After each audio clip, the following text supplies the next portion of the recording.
but it says that we're live. So I will welcome everyone. Thank you so much for being in the waiting room and joining us tonight. I'm really, really excited to be here with Jim Binns from Andremily. If you didn't read the description below, I'll give you a little brief history, or since he's here, I'm sure he can too. But welcome and thank you so much for being here, Jim.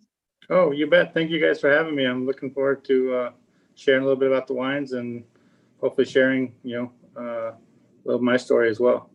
Yeah, no, I'm actually excited to learn your story too. I don't know what your story is exactly, and we've got 3 wines to drink while we do it. So I guess we'll start with your background, which how did you get into the wine business? What's your story? What's the origin story? Well, I grew up, my dad was an ag teacher, so I grew up around agriculture. We did mostly livestock. And so, growing up, I wanted to do whatever I could to get away from agriculture. So I went off to school at Cal Poly. My whole idea was that I was going to leave agriculture in the rearview mirror and find myself a career doing something other than, dirty hands agriculture. Once I started going to school at Cal Poly, the wine scene is really big up there. There's a lot of, it's kind of a new and upcoming area, especially then. So there was, a lot of excitement. All the college kids, of course, want to work in tasting rooms and the wineries, and, college kids like to, drink. And I think wine kind of gave them an avenue to explore something more sophisticated than beer, I guess. So, I think it's kind of a natural gravitation toward that. So, just being on campus and everyone's kind of exposed a little bit to wine. And so I kind of started getting real interested in that way. My older brother, one of his best friends was Chris Hamill, who is a vineyard manager for Bien Nacido in Santa Maria. It's a big, kind of fairly popular and iconic vineyard. Yeah. So, I talked to him about, getting involved with the vineyard there, mostly just with an idea that it was going to help me pay my way through college. But of course I had an interest from, everything that was going on. He ended up getting me a job working at Central Coast Wine Services, which is, it's a large alternating proprietor facility, which means there's a lot of different brands made there. A lot of small wineries, boutique wineries rent space, or, they'll, kind of can hire them to do services, everything from, you source the grapes and make me wine and I'll give you the name to put on the bottle, to, I just use your tanks kind of thing. So you get exposed to a lot of different, a big range of people and styles and wines. And it was great for me. I started working there in, I think in 1998. And it was just, like I said, it was a great starting point for me because, you get to see so many wine personalities. I think there was 100 different brands being made there. So, and every winemaker seems to have a unique personality. So I got to kind of see that firsthand. And of course, they all work with different vineyards and different varietals and had different philosophies. So I always call it kind of the winemaking boot camp, where I went there and just kind of, as an employee of Central Coast Wine Services, got to be exposed to, everything. Of course, I was the guy that had to clean all the tanks and do all the punch downs, but, I was eager to do it because I was learning a lot every day. And it was very exciting. My first wine job. So I kind of really caught the bug that way. I wasn't really planning to have wine as a career at that point. It was just kind of more paying my way through school and getting exposed a little bit to what was happening. So that was kind of my start. Once I finished school, I moved up to Paso Robles and started working for a couple of small wineries up there. Just again, gaining a little bit more experience with the fruit from, up in Paso Robles. It's a little bit warmer than the stuff down in Santa Barbara County, and the vineyards and everything. And so kind of filling in a little bit more of my knowledge of the Central Coast. And, eventually in 2004, I got contacted by Manfred Krenkel from Sine Qua. Apparently I had enough of a reputation of a guy who works hard. I don't think he wanted to hire me because of my winemaking skills at that point. I think he heard you were really good at shoveling. Yeah, more of I was young and able-bodied and willing to work. I always joke that a lot of people get in the wine business because they want to get what I call invited to the party, right? They want to go to the winemaking dinner and they want to open a nice bottle of wine, and they have kind of a romantic notion of winemaking. So, it's I didn't really have that. I liked working hard. I worked hard growing up in agriculture. So, I was happy to go to work and put in a long day of harvest and kind of, and not really need to be, drinking and having a good time as a part of it. Although there's plenty of drinking and good times in the wine business for sure. For sure. But so in 2000, like I said, I spoke with Manfred Krenkel for, it must have been 6 months before I finally took the job and moved to Ventura. And my first harvest for Sine Qua was in 2005. And then I worked at Sine Qua for, I think it was 12 vintages. Wow. Kind of involved with a lot of the growth and vineyards getting developed, and just got to see a lot of really exciting, wonderful things that, of course, the brand is, very iconic and very, it's exciting to be around, but larger than life. Yeah. So we also developed winery, built a new winery, which is a unique experience to be able to, help with that. And then, of course, we planted vineyards, and so just got an opportunity to be involved with a lot of really neat stuff, and also a really, great brand and family. Yeah. We should drink some wine too while we're at it. And just for those who are just joining us. Oh, was I supposed to wait? I already started. Oh no, I've been drinking for the last hour. We're drinking Andremily with Jim Binns right now. Jim, which one should we start with? Because we've got the Mourvedre, we've got the Syrah, and then we've got the Iba. I am inclined to begin with the Iba, but I'm not sure. Yeah, I think it's interchangeable with the Syrah or the Iba. The Iba's, pretty big as well. I usually start with the Syrah because the Iba will have a little bit more. It kind of marries into the Mourvedre in that they have similar components. But so I have number 6 in my glass. Great. I have 3 glasses simultaneously, so I'll just pick that one up. And I should add, I'm so excited. I got my, I don't know if you're a believer in Stemware, but I've recently discovered these glasses called Mark Thomas, and I'm obsessed with them. But I just did like a little test I have a few different sets of glassware right now, and these are my favorite right now with this wine. Super thin, because they kind of feel like Zaltos are really, really thin, but they have like a roundness to them, and it's tasting extra good. So Syrah number 6. Let's back. So you work at this Central Coast facility, and then Manfred Krenkel calls you, which is kind of like getting a call from the president and him being like, "Hey, come work for me." You're like, "Great." In that time, did you ever consider having your own brand? Is that something that was like the trajectory? I mean, you were there for a pretty long time. Yeah. When I first started, maybe to back up a little bit, when I worked in Paso Robles with a few of the small wineries, I also got an opportunity to do some wine sales as part of the, winemaking and just trying to keep the business, afloat. And while I was not the greatest winemaker, I made, decent, I guess, tasting room style wines. I got exposed to the pounding the pavement, trying to sell and place wine, and I realized that was a whole new job and a very difficult job, especially if the wines, don't really stand out. If they're kind of run the mill, then it's a bit more work. So yeah, I had gone into, from that, I gained the understanding that I was not planning on making a brand until I was pretty confident I could make something that was remarkable and that wouldn't be such a task to try to sell. So I was pretty good business model. Well, I was pretty committed to just getting to the point where I could really make great wine.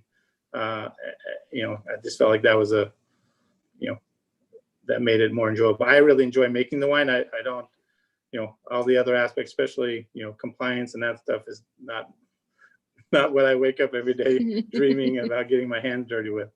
So, so I didn't have a big plan of making my own brand or starting my own brand early on. I felt like would serve me better to really hone my craft and learn to make a great wine and also make an expression of wine that I wanted to make.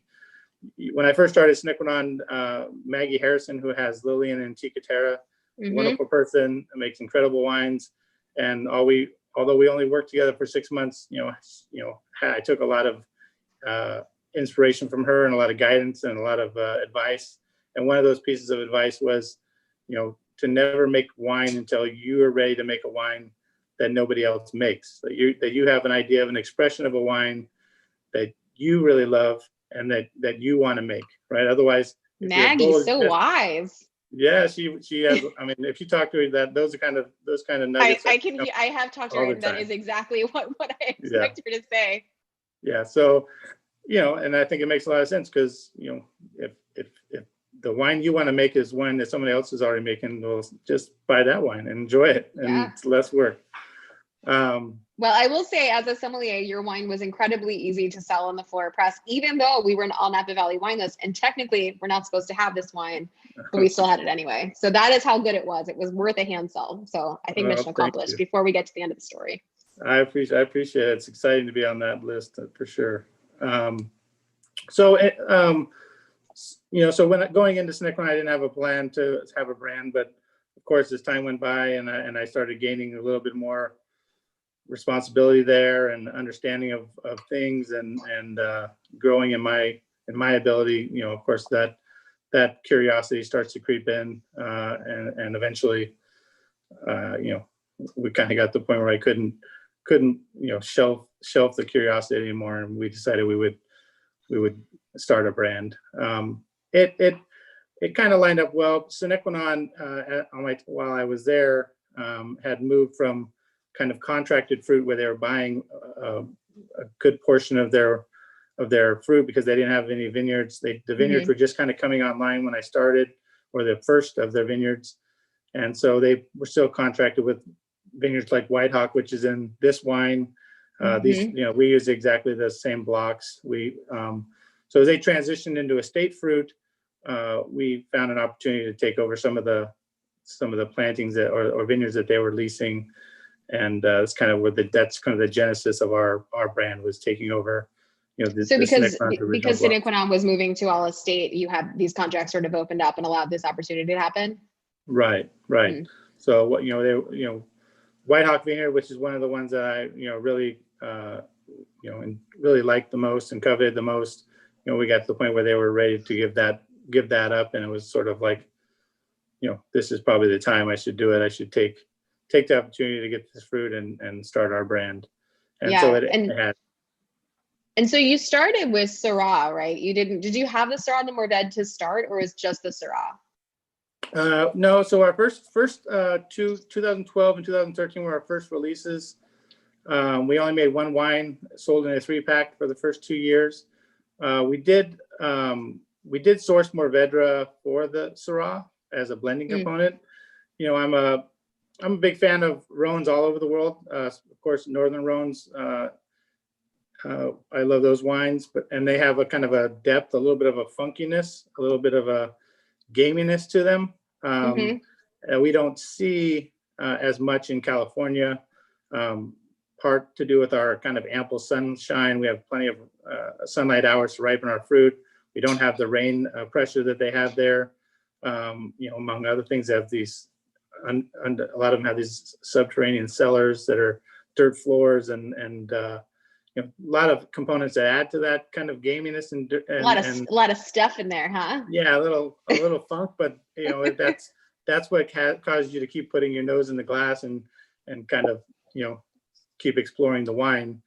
And I always kind of got that from Mourvedre as well, and so I thought that would be a way for me to kind of add that depth or that flavor component, is by adding a little bit of Mourvedre. So we started in 2012 with a little bit, with only the idea that it would go into the Syrah, and then over time, we really loved it, and so we decided we would would bottle the Mourvedre separate.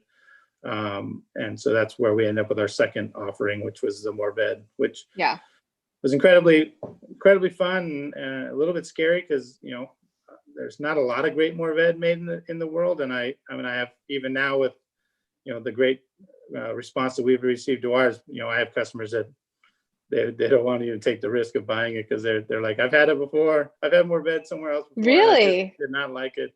So they I think that's like all the more, that's so interesting. I think that's all the more reason to try it, because it's just like, there's such, not that there's a lot of bad examples out there of the grape, but like it's you know, it's often used as a blending grape, and, you know, sort of this, it's kind of like Semillon sometimes, you know, like Semillon is just such a beautiful variety on its own, but it's just, you know, sometimes it's an afterthought. But this Syrah, everything that you do is essentially a blend. Like I'm looking at what you sent me, and I maybe I didn't realize this before, although I guess maybe tasting it I should have. So this is Syrah, Mourvedre, and Viognier, kind of a classic Rhone style blend, especially with the Viognier edition. Was that always was that something that you were doing at Sine Qua? Was that something you wanted to do? How did the decision to blend those three together instead of just making a single variety Syrah come about? Yeah, I mean, I've always done blends. You know, I guess in the strictest sense of the word, you know, if it's beyond 75% of a varietal, then most people will label it that varietal, right? So, sure. So you know, anytime like this Syrah, I always make sure we're maintaining, you know, 80+% Syrah. You know, I certainly wanted to have that character, but you know, I do make blends, right? If not only varietally, but also vineyards, right? All of our wines are going to be made up of numerous sites. You know, we use a lot of different barrels, barrel sizes. We use, you know, differing percentages of whole cluster. We do differing lengths of maceration. You know, we try to you know, create as many options when we go to make our blend, you know, to try to add depth, add interest, and ultimately create a balanced wine, right? We want the wines to be, you know, our wines are big. They're full bodied California wines, right? We want them to really reflect where they were raised, and we want them to show the fruit, because after all, that's what they're made out of, is fruit. But you know, we want them to be balanced. We want them to have nuance. We want them to have some restraint, right? You know, these wines are big, but hopefully they're not, you know, cumbersome, right? They're not. And you know, I think that's an important point, and a distinction between your wines and some other wines that really go after some of that California intensity. We are so lucky to have the sunshine in California, but what I've always loved about these wines, and I think what resonated so much with other people who I got to serve these wines to, was the fact that it, you know, it wasn't this heavy laden, you know, it's got texture, but it, you know, it feels like it has body, but there is a pull back, and I don't know if you read my Instagram post, but it really feels like it's an Aston Martin, like a Vanquish, and it's got so much power, but it's got speed, and it just zips by, and you're like, that is a fast, cool, powerful vehicle, but it goes by so fast, and it's so sleek and stealthy. I love how it hits your palate with like an intensity, but then like flies by. Yeah. Sorry if that's a little too avant-garde. No, that's perfect. That's because, I mean, it really shows me that you understand the wines and you get the wines. I know you spent some time with the wines, so that's, you know, that's great. You know, and that's ultimately, you know, that's what we're looking for, right? I use the car analogy a lot too. I mean, you can't just put a big engine on the front of a car and then call it a fast car. I mean, it's got to have suspension and the right tires and the right, you know, everything, and the right driver, right? You can't just, you know, so that's what we're looking for, to try to, you know, put all of our pieces together and, you know, ultimately make the very, you know, best wine we can, right? We're not looking to do a science experiment. We're looking to offer our customers consistency in a great wine that they can feel confident pulling, you know, to go to a, you know, special occasion, and the wine didn't ruin the special occasion, right? That they got what they were hoping for when they decided to take the Andremily, right? Yeah. and so that's kind of our, that's our MO, right? We want to make a wine that people really enjoy. And it's easy as a winemaker to get, I guess, kind of geek out on wine and try to make wines that are, really, push the length for maceration, or push the length for, composition, or creating a wine that, wow, can you believe we pulled that off? We left it on the skins for 18 years, and look what it tastes like, right? But that doesn't always equal a good wine. It just, it's interesting, but I don't want to send those experiments to my customers and have them suffer through my experimentation. Yeah, I want to ask you a question, and I don't think I've ever asked this before, but just because I think your analogy of putting a car together and understanding that it needs the right suspension and the right tires, you can't just, you can begin with a couple different pieces, but ultimately they have to fit together. Is there an end vision that you have in mind when you're crafting these wines, or is it a little bit more piecemeal, on the go? We try to iterate as the process continues. There's not really an end goal, in that, I try to push every year to get better with each one of my vineyards, including all the variables. So, the wine business is a little bit tricky in that, I always tell people, if I was a pizza maker, I could make a pizza, and if I burn it or the toppings weren't right, I could throw it away and an hour later have another pizza, right? Right. Unfortunately, a winemaker, we really don't have that opportunity, because we only pick a vineyard once a year, and then that wine now stays in barrel for us for 2 years, then ends up in bottle, and we don't know where it's going to go in bottle. So the learning process, unless you're kind of really focused in and trying your best to kind of pay attention to the variables, you can get real lost, and it's hard time for you to kind of grow in your winemaking, right? So I take copious notes. I try to, we taste through the wines, each barrel, often, to try to see how a certain wood is playing with the vineyard, how much, we'll, change the amount of whole cluster we might use, or not use the whole cluster at all. Obviously we'll pick it, earlier or later. Obviously there's, plenty of things we can do with farming as far as crop yields, or positioning shoots, or irrigating. So we try to pay attention to all those things, so that the next year we can hopefully improve just a little bit with each one of the lots, right? Yeah. So I'll like, for instance, I'm going into this harvest, and while Mother Nature dictates what's happening, so it's not like a recipe. You can't be like, this is what we're going to do with that lot, guaranteed, right? Basta, yeah. And inevitably, as soon as you kind of set something in stone that much, Mother Nature is definitely going to send you a 2020 hits and gives you all sorts of gifts. Yeah. So, but we'll,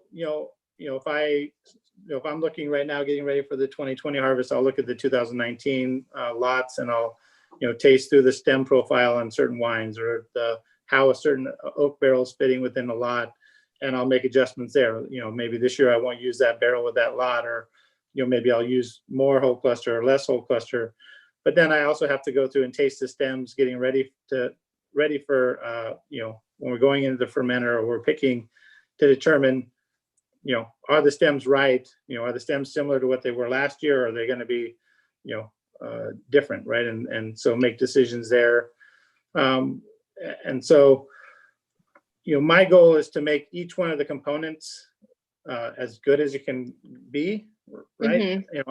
When people come to taste here at the winery, and we'll go through barrel tasting, inevitably they always tell me, you need to bottle this barrel by itself, and you need to bottle this barrel. I want you to bottle this one, because this one's perfect, right? And it's not going to happen, number one, because I have a different plan in mind. But it shows me that, hey, I'm really dialing in that lot, that people really want that by itself.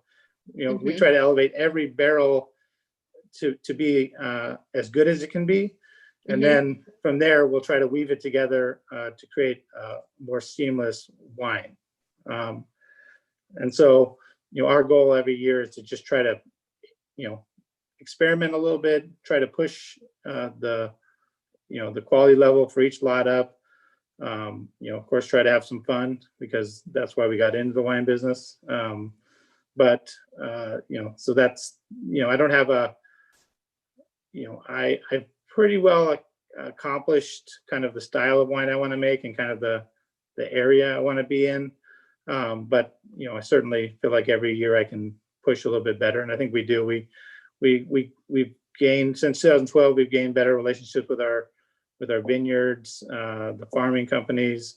Obviously, I have an assistant, Tina, here that's worked here now for a number of years, and she's very good. So, and we work really seamless together. So, all those things help to facilitate us, reaching that goal of ultimately, I guess, making in this 100-point wine that we're enjoying. I was just gonna say, I think you've done it, right? If you got 100 points, and this is the 27 number 6 Syrah, which just got 100 points from Jeb Dunnuck. Is this your first 100-point or a second? I think it's my second 100-point wine from Jeb. Yeah.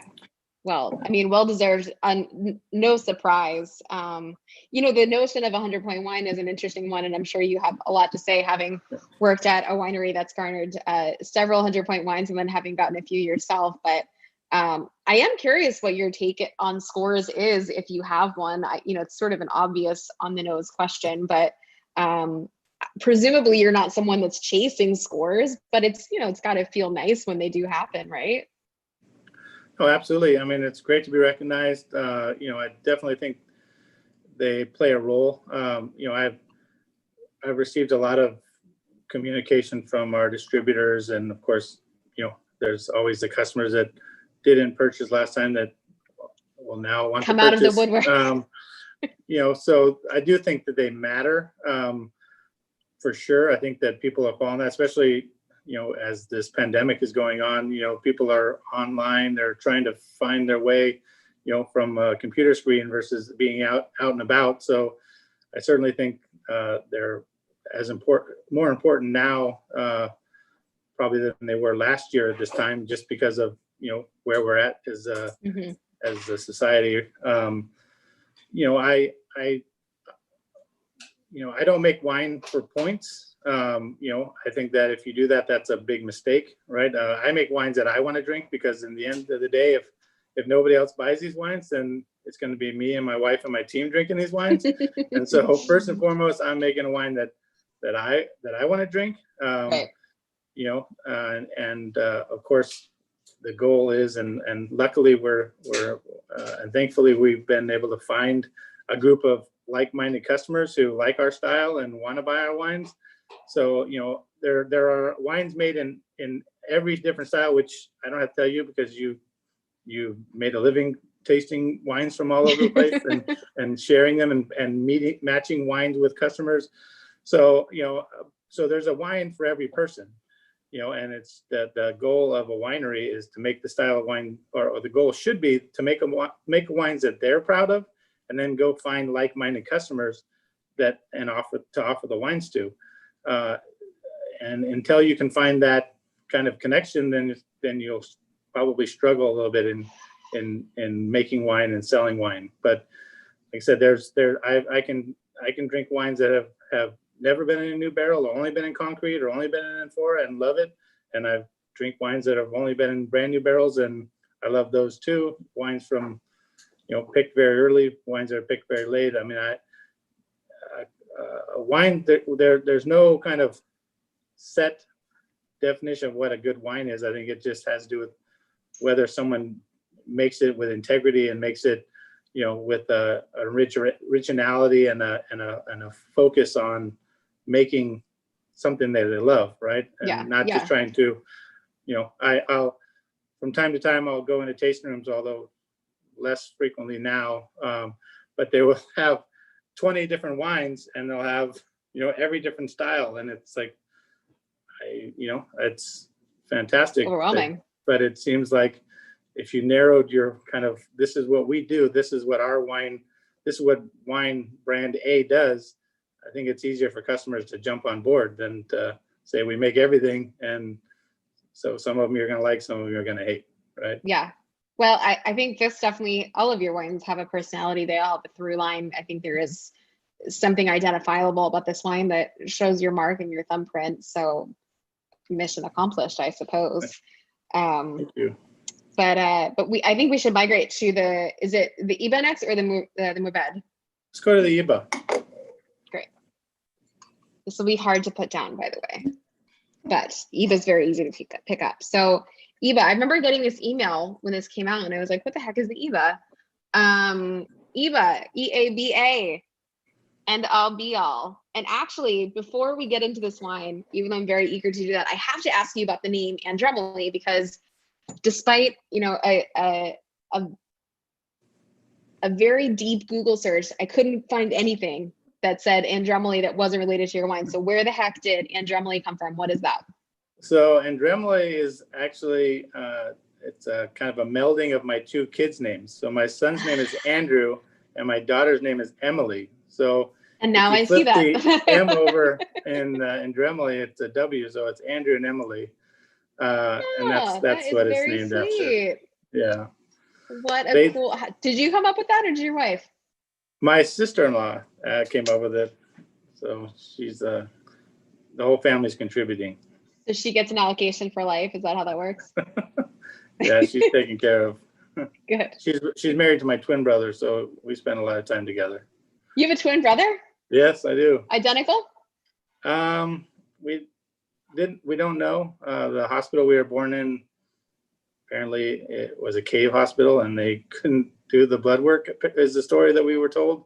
And we've never gone back to get it checked out. We look a lot alike. Actually, I got a message from a customer last night saying that he saw me in a restaurant the other day, but it wasn't a restaurant that I was at. It was, it was my twin brother. My twin brother was about 40 minutes away, and that he must have saw him there. But so we look so funny. Very like, yeah.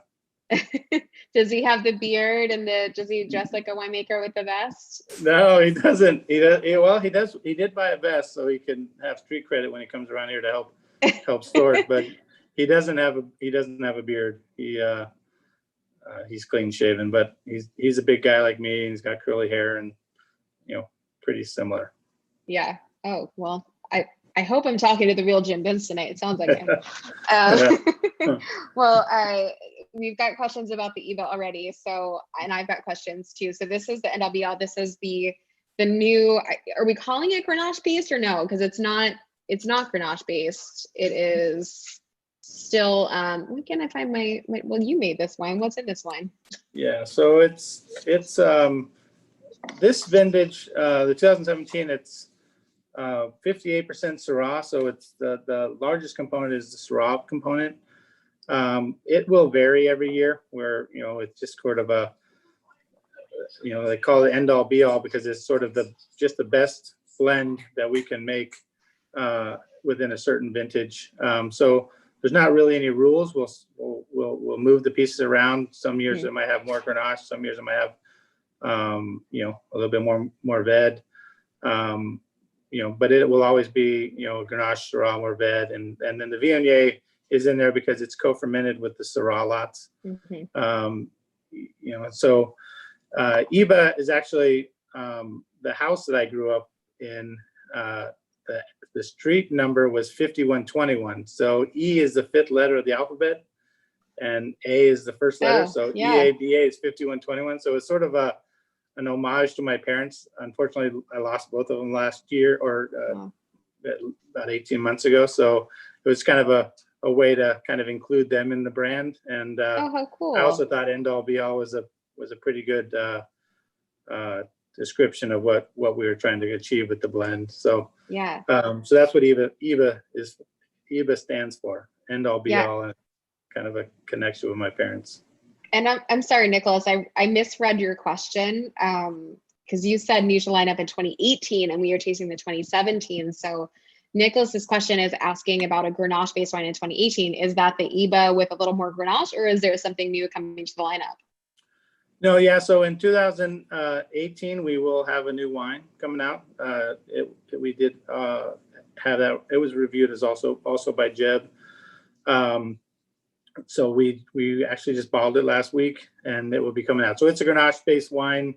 It's about, I don't have my notes in front of me on that, but I think the final blend was 90% Grenache. We will still offer the IBA, but we're also going to offer we produced a very small amount of Grenache. That's pretty fantastic. I actually, I'm pretty excited about it. Yeah. Are you a Grenache fan yourself? Is that? Yeah, I love Grenache. I think for a large swath of my wine drinking life was spent in Chateauneuf and only Chateauneuf. I drink a fair amount of that, but I love Grenache for sure. Yeah. Do you think had Manfred not called you, would you have ever found yourself in maybe in Chateauneuf-du-Pape or in the Rhone?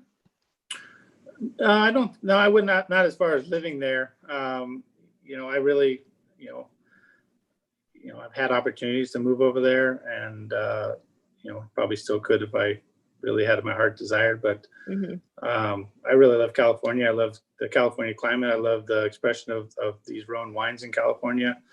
I love those wines as well.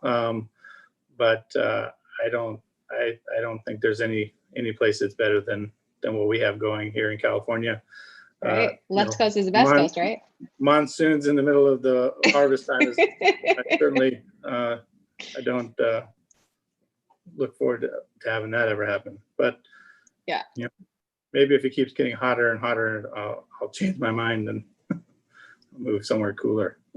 Yeah. Well, California is still pretty great, even when we have Mother Nature not on our side. It still stacks up. So this wine has changed quite a bit. It's when I first smelled it, it was incredibly floral. I felt like maybe it was powerful suggestion, but the florality of the Viognier, which I know is only a teeny tiny bit, maybe it's more of the Grenache, but there was a lot of florality, and now it seems to be getting like a little more dark and brooding, and going back to more of its Syrah elements. And I'm really loving just, all the different layers that are sort of unearthed during this.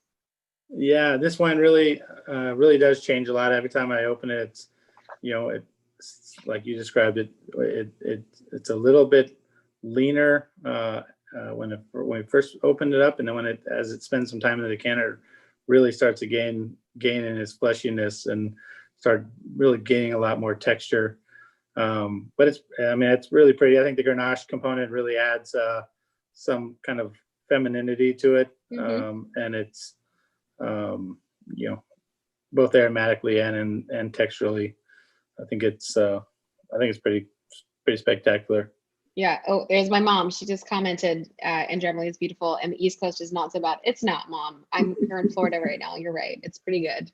And I told you, Jim, earlier, I poured a glass of this for my mom because my mom loves blends. And I didn't say anything. I didn't tell her what it was. I went back after like 5 minutes, and she had texted me, and she was like, "What is this?" And I'm like, literally in the other room. What do you want? And so I go out, and she's like, "This is amazing. What is this?" So I was like, actually, I don't really know that much about this wine. We're going to learn about it. So tune in. But you have my mom's seal of approval, which is very not really an easy thing to get. So I feel like, she's not quite as discerning as me, but you also have mine. This is beautiful. I have to tell you, this is one I was really looking forward to. And it, with blends, it's like, I feel, well, I alluded to this earlier too, people love blends. Like, I think it's something that just naturally, people are going to be like, oh, I really love blends. This is, to me, a true blend in the sense that it has, like I said before, all of these nuances, a little bit of a duality. It's very layered, but it comes together really beautifully, and it doesn't feel like it feels like the sum is greater than its parts. Anyway, I'm very much enjoying this wine. Was this blended when in its life cycle? So we blend just going into tank. So we obviously do a lot of trials, trying to get the blend as dialed in as we can, making sure oak profile is in check, and alcohol and acidity and everything is in balance. But we usually go right into tank. The wines only spend 2 to 4 weeks together before they go into bottling. So we Mm. blend, everything stays in barrel in individual lots until, just before we bottle it. That gives us the most flexibility to kind of move the pieces around if we choose to, just to, hopefully end up with the right wine and bottle. Yeah. Sometimes when the wine's blended a little bit early, it kind of ties the winemaker's hands a little bit, and that they, can't reverse what they've just done. And so we try to, avoid that. We put it in tank just long enough to make sure our sulfur levels and stuff are where we want them, and then we go ahead and bottle. For blending, and you worked at Sine Qua, which does a vast array of different wines, vintage to vintage. I wouldn't be able to begin to tell you exactly what it is Sine Qua does. But from a blending perspective, that's a skill that some people have, some people don't. I've heard stories of, consulting winemakers coming in just to do a final blend because that's what their specialty is. Was that something that was that a skill that you honed at Sine Qua? Is it something that you worked closely in doing, or is it something that you feel like you had more of a natural intrinsic ability to do? We certainly did work on blends there. Manfred does a lot of the blends. We would work together on blends as well.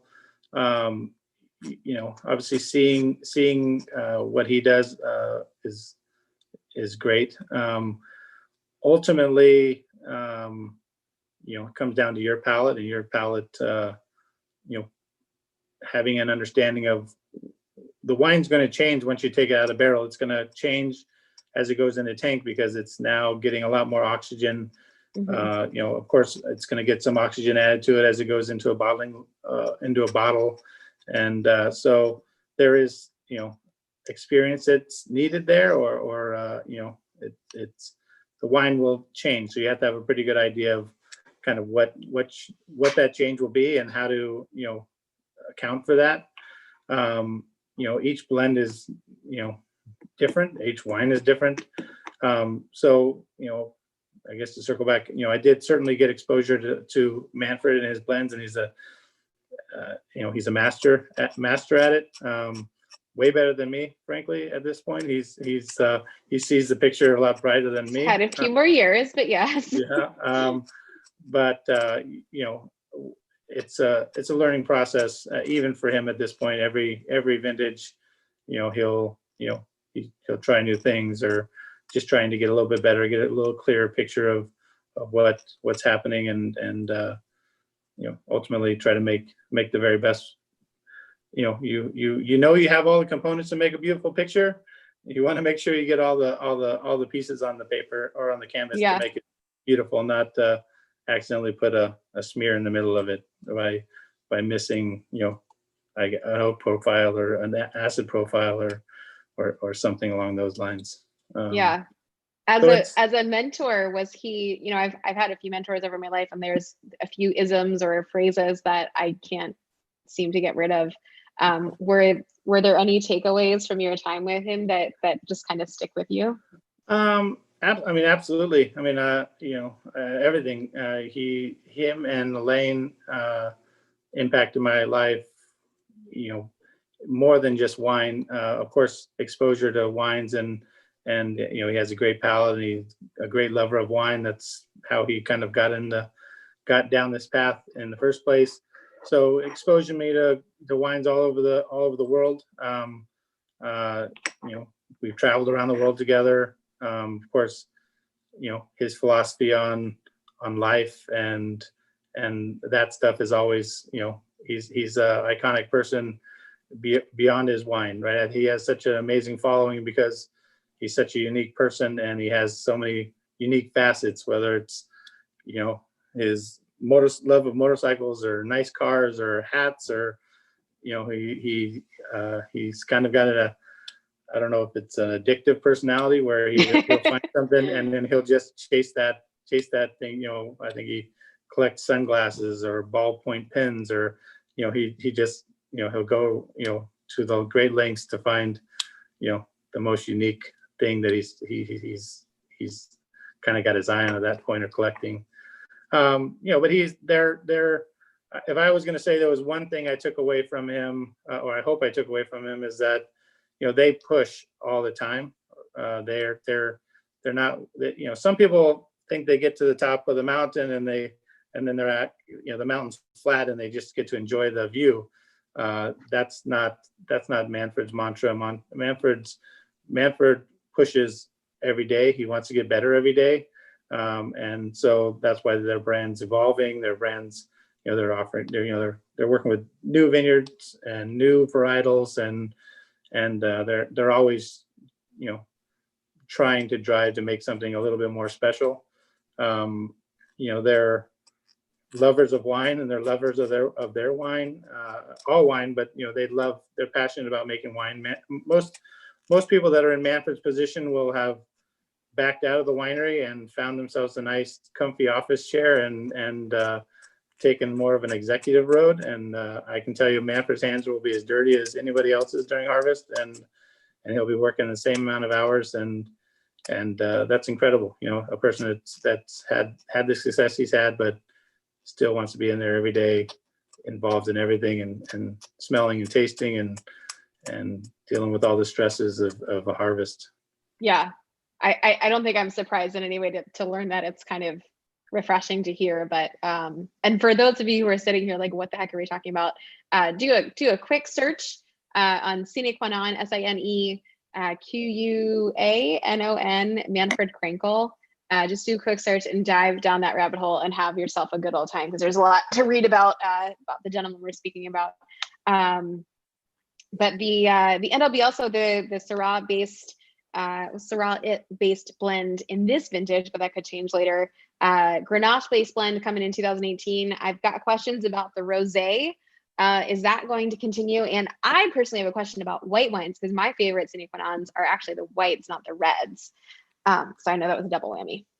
The rosé is, I love our rosé. I love rosé, without question, especially in these summer months. Although I always end up having rosé at Thanksgiving as well, and it's not that cool there, but just seems to go well with turkey and stuffing and cranberries and it sure does. All that good stuff.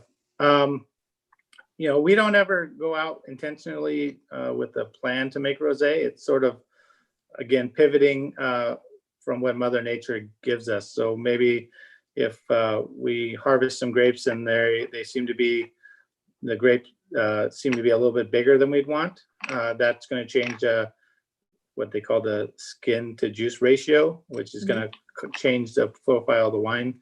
So sometimes we'll do a Saignée on a lot like that. Or other factors that'll lend us to want to bleed a little bit of juice off, and then at that point, voila, we're going to have some rosé. But our first rosé we made with no intention of selling. We made it for the staff here at the winery. We figured we would drink it. Maybe when people come by for a tasting, they get to taste something that's unique and it's not out there. But we realized that we almost never have people at the winery, and the staff here is going to have a hard time drinking that many cases of rosé. So eventually, after some pushing and prodding from customers that hadn't had a chance to try it, we decided to buy some labels, because when we bottled it, we didn't put labels on it because we had no intention of selling it. We bought some labels and we offered it to the mailing list. We only offered it to maybe half or a little bit less than half of the mailing list because we produced such a little amount. But the response has been great. People have loved it. We followed that up with 2017 and we will, or 2018, and we will actually be bottling a 2019 version. But unfortunately, the 2019 version is even smaller in production. We had almost none. So I'm not sure that's going to make it out to the mailing list or not, because it's just painfully small. And I don't, I'm not in the business of not selling wine to my customers. I want them all to feel appreciated and want them all to be offered the wines and enjoy the wines. And when I can only offer to a small amount, it just feels a little bit like a game. And I'm not playing that game. Yeah. Well, it sounds like there's a few people who are wishing for the rosé. In particular, I will tell you, Albert Hahn is hoping Oh, for a rosé allocation. all So right, Albert. there you go, Albert. The Mourvedre, I dove into it while you were talking. I couldn't help myself because I tried it earlier, and I think right now it's actually my favorite. For those people who I don't know if we talked about this before we got on here, after we got on here, but uh, Mourvedre is something you don't see a lot as a single variety. It is often a blending grape, but it is a grape that I think you are doing incredibly well. It might be my favorite. It has so much character and so much spiciness. And I think, all of the things that are happening in this glass are just amplified by the qualities of this grape that just exist innately. And I think it's just a beautiful expression, if not the best expression of the grape that I've ever seen domestically. So I'm really excited that we're wrapping up with this wine. So you mentioned this was not, this didn't happen for the first two vintages. You also mentioned that a few people go in there and they point out the barrels that they think that you should bottle separately. Was that what happened? Or are you just like, maybe Absolutely. it's time? I mean, we had, and all of those factors kind of went together, but we produced it for the Syrah to go as a blending component. We would taste when people would come, the Mourvedre separately, and they certainly, responded to it. At a certain point we produced, that's why we ended up bottling. We produced more than we would need, and we would sell it to other wineries that would then use it as a blending component or whatever they did with it when they bought it. But we kind of, at some point we had distributors come in that said, hey, if you bottle it, I'll take it all. We'll just put it under a different label, or there was a lot of different scenarios pitched. I think Manfred probably was the one that encouraged me the most to go ahead and bottle it. I was pretty set on having one wine each year and selling it as a 3-pack and just keeping it kind of real tight, and just kind of, this is my one offering, and take it or leave it kind of a thing. And so, all of my business plan and all of everything I wrote up for myself when I started was that plan. So adding another wine was kind of like, okay, I'm now going to throw out all my hard work and dream to change and pivot. But that's how life is. As soon as you get something written down, you might as well plan to scrap it, because things are going to shift and you're going to have to make some changes, which I think we've learned in 2020. So, we produced our first vintage and got great reviews on the wine, much greater than I had anticipated. I figured it's kind of a little bit of an off varietal. It's not terribly off, but there's not a lot of it produced, especially varietally designated. And so I figured there would be a little bit of a limiting factor on what kind of scores we could receive, but we got great scores, and we sent out our first offering, and we sold out, and customers loved it. And now we're getting more and more requests all the time for it, and we love it. I mean, I think it's, you're not the only person that's stated that this is their favorite wine. I have a lot of customers that they'll buy 6 bottles of Syrah and 12 bottles of Mourvedre, and they just love it. I think it goes really great with kind of the food style that I like, braised meats and roasted meats, and kind of I'm a carnivore, so yeah. I think it goes really great with that. And they're just interesting. They have such a unique flavor profile, and you can keep exploring the aromatics, because they offer just kind of real unique character. We happen to have a really great source. I think it's just kind of the perfect climate for Mourvedre at Alta Mesa, and so it gets plenty of sunlight, and it's higher elevation, and it allows the fruit to get get really ripe, we end up with kind of a real fruit forward aromatics versus kind of the gamey, rustic aromatics that you get from a lot of Mourvedres.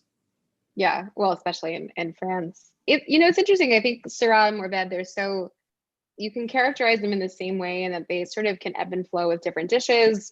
You have a ton of different representations of them across the globe, especially in the Rhone and then here domestically as well. But they're similar in the sense that aromatically very distinct. And then texturally, that ability to sort of like move up and down with what you're pairing with it.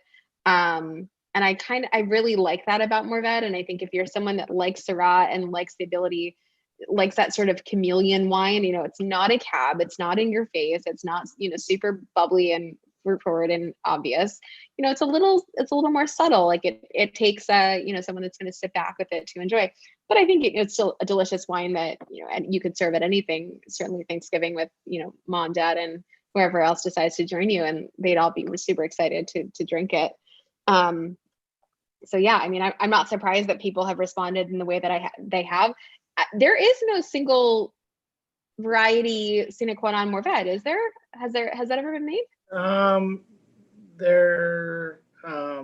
There's not that I know of, and they started working with Mourvedre.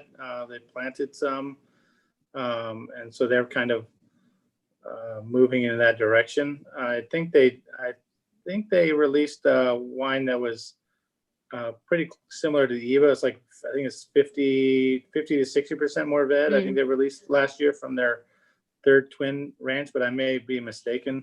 Mm-hmm. But there's no varietal designated. But Sine Qua non does do and has done a partnership with Clos Saint-Jean in Châteauneuf-du-Pape, and they make a wine called Chimère, and that's Mourvedre. I think I've tried that. Someone brought that into press once, and they're like, "This is the Sine Qua non from CDB." Mourvedre is a really difficult grape, I think, to characterize. I think it, as much as Syrah is so obvious with its, pepperiness and its gaminess sometimes, and it has aromatics. Mourvedre is like, it's kind of spicy, but like there's a lot going on. It's a lot of savory tones in here. I am not going to let you get away with not answering my white wine question, so I'm going to go back to that. Just because if white wine is not your thing, that's fine. Obviously, it's your wine. But I am curious if that's ever been a conversation or something that you would consider doing. Yeah, I mean, kind of coincidentally, we are kind of moving in that direction right now. I have in the past, kind of been, no, I'm not going to do that. I love white wine. I drink a fair amount of white wine, but it's just a little bit more of a complicator in that you now have white grapes and red grapes, and we're kind of a small crew here. So cleaning the press to get all the red out. You already have Viognier, you're fine. What's that? Oh, the Viognier goes with the red. So that's true. But we actually this year we have contracted a few different vineyard sources for whites. So we're going to do a little bit of Santa Rita Hills Chardonnay, and then we're also going to do some Rhone whites, some Roussanne and some Viognier, and we'll see. I don't know how they will come together or if they will come together, but this harvest we will be making some white wine, and so in the future there will be an Andremily white. Yes, Jim, you're going to make me cry. I'm so excited. Yeah, I hope it's worth crying over when we get finished with it. Oh, well, I'm sure it will be. Do you have a preference between making red and white? I assume since you've been making red wine under your label for 9 vintages, you probably prefer red, but. Yeah, I mean, I certainly like reds. Whites are fantastic, and probably the main driving force for me making whites is the smell of the winery during harvest, right? When you have white wine barrel fermentations going on, there's almost not a better smell in the world. There is not a better smell. I'm missing it a lot right now. And so, that's certainly something I'm looking forward to with this harvest, for sure. But reds, I love reds. Making reds probably by the most. Yeah. Yeah, I don't make wine, but I enjoy drinking whites immensely. So I'm very excited at the prospect. I won't hold you to the fact that you're going to definitely make it, or I should say release it. But at the very least, if I come down to the winery, I hope to at least taste out of barrel. Yeah, yeah, for sure. Yeah. It'll be this. It'll be around somewhere. It's also when we do, like we did an event at Blackberry Farm. It's kind of hard to have a progression of wines through a meal when all we make is red, red, red, red, red. Right. So that's also one of the, I don't know if we'll make a white, continuing after this year, but we certainly want to have one in our portfolio that we can use in that scenario for sure. And since you're already halfway there, I mean, you might as well make a sparkling, right? I think that would be biting off more than I can chew. Yeah, have You to just need a limit. few more hands. That's all. I'll come down and help. You have to edit yourself. Before you know it, I'm going to be the guy with the tasting room that has every different style of wine and every varietal. And that's fair. That's fair. Try to keep it tight. Keep it tight. Well, we have tasted through the Syrah number 6, which scored 100 points from Jeb Dunnuck. I can't help but saying that again. The IBA, the NLBL, the 2017 blend, and now the 2017 Mourvedre. Everything is sold in 3-pack. Everything is allocated. I linked everything below. Jim, what's the deal with allocations? Can people still sign up and get the wines, or like Foster, we're done? No. Well, they certainly can sign up. We certainly encourage people to sign up, especially with the way things are currently with the pandemic. I don't know what my customers financial status will be, or how that will go in our next offering. But right now we do have a pretty significant waiting list, and so you can't just sign up to get the wines, but we will certainly do our best to make the wait as short as possible, and certainly make the wines that are worth waiting for. But we do have a wait, but like I said, we'll try our best to keep it as short as possible. I like that you said that you're not in the business of not selling wine. I appreciate that. Yeah, that's right. Every time I answer an email from somebody who's upset that they're not getting the wine, I feel like I would, if I had the wine, I would love to sell it to you, because that's how I pay for my barrels and my corks and everything else that's coming through here. The wine industry is a unique business in that if I opened a clothing boutique, I could rent a building, buy an inventory, and open tomorrow. The wine business, I have to build the boutique, then I make the wine, sit on it for 2 years, the inventory, and then I can start selling it after 2 years. It's a very, very unique business like that. So it's a cash hungry business. We're always buying our inventory 2 years before we're selling it. So if I had extra wine to sell, I'm not in the business of telling people no. I'd love to share the wine with as many people as I can, and that's what we do. Yeah. Well, and for those of you who are signing up in the list and hoping to get the wines, that I will tell you that it's worth the wait. Sign up now, get ready for it when you do get the allocation, because they are delicious. And I think, I've had the opportunity to taste these, I think, since their first vintage. I think we actually took the very first 2012, 2013. We took the very first allocation, and I've been following it ever since. And I remember the first time I had it, and I was like, this is special. This is something really, really cool. And Scott gets all the credit for that, because he was the one, or Scott, there's two Scotts. There's Scott Brenner, who was my former boss, and Scott Harvey, who handles your wines in Napa Valley.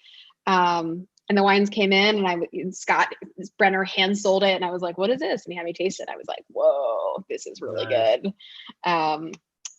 Question about production case volumes before we head out. I'm seeing everything's sort of under 1,000 cases for the most part, so like 700 ish. Yeah, we do. The Syrah and the IBA is close to 800 cases. The Mourvedre's a bit less. The Grenache will be even less. I think right now we're total production probably somewhere in the neighborhood of 2,300 cases. We don't have big aspirations to grow. Obviously, when we bring on, white wine will grow a little bit, and so there are there will be a little bit of growth, but you know, we're a small team, and we're focused on making great wine, not a bunch of wine. Yeah. Not a bunch of wine, not going to be a big tasting room with 20 things and every different style and variety.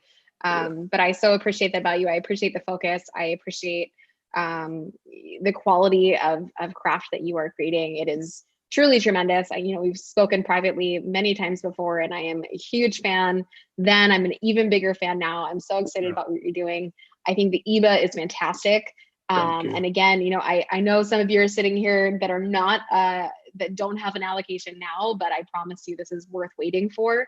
And that's how the cookie crumbles. You just got to wait, because all good things must, what is that saying? I'm not getting that saying right. I'm kind of losing my mind at this point. Anyway, I think that's all we have to say for tonight. I thank you so much for being here with me and sharing these wines and sharing your story. And I wish you the best harvest that you can possibly have in 2020. We're eagerly waiting to find out what happens, and be well and be safe. Okay, well, I appreciate it. We're gonna do our best to try to make some good wine and hopefully get this 2020 in the books. I'm looking forward to 2021. It's sure to be better. Yeah, let's move on and get to the next vintage, I think, right? Right. Thank you for having me. My pleasure. Thank you guys for watching.